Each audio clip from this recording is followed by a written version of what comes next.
मराठा साम्राज्य को बुलंदियों पर ले जाने वाले बाजीराव ने 1746 ईस्वी में एक महल का निर्माण करवाया, जो शनिवार वाड़ा के नाम से जाना जाता है। ये महल पुणे में आज भी मौजूद है। 1818 तक ये पेशवाओं के अधिकार में रहा।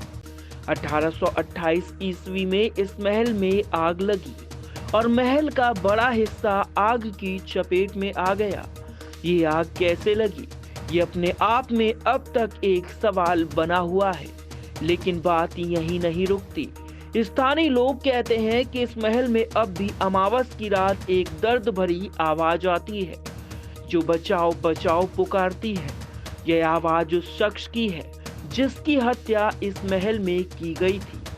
कहते हैं कि हत्या के बाद उसके शव को नदी में बहा दिया गया था। ऐसी मान्यता है कि बाजीराव के बाद इस महल में राजनीतिक उथल पुथल का दौर शुरू हो गया था।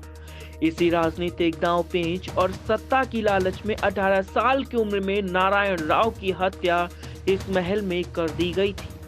कहते हैं आज भी नारायण राव अपने चाचा रघोवा को पुकारते हैं, काका माला बचाओ। नारायण राव की हत्या क्यों और किस कारण से हुई, उसकी एक बड़ी दर्दनाक कहानी है। नारायण राव नाना साहेब पेशवा के सबसे छोटे बेटे थे। अपने दोनों भाइयों की मृत्यु के बाद नारायण राव को पेशवा बनाया गया।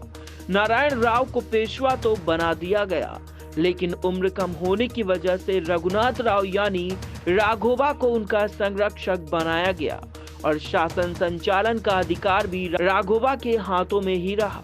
लेकिन इस व्यवस्था से राघोबा और उनकी पत्नी आनंदीबाई खुश नहीं थी। वे सत्ता पर पूर्ण अधिकार चाहते। राघोबा की इस हरकत की भनक नारायण राव को लगी और दोनों पक्ष के बीच दूरियां बढ़ने लगी। इसी बीच राघोबा ने सुमेर सिंह गर्दी, जो भीलों का सरदार था, उसे पत्र लिखकर रघुनाथ राव को गिरफ्तार करने का आदेश दिया। लेकिन इस पत्र को आनंदीबाई ने बदलकर नारायण राव को मारने के हुक्म में बदल दिया। समर सिंह और नारायण राव के संबंध अच्छे नहीं थे, इसीलिए सुमेर सिंह गर्दी ने नारायण राव पर हमला कर दिया और इससे घबराकर नारायण राव काका माला बचावा पुकारता हुआ महल में भागा। लेकिन सुमेर सिंह ने अपनी तलवार से नारायण राव का अंत कर दिया।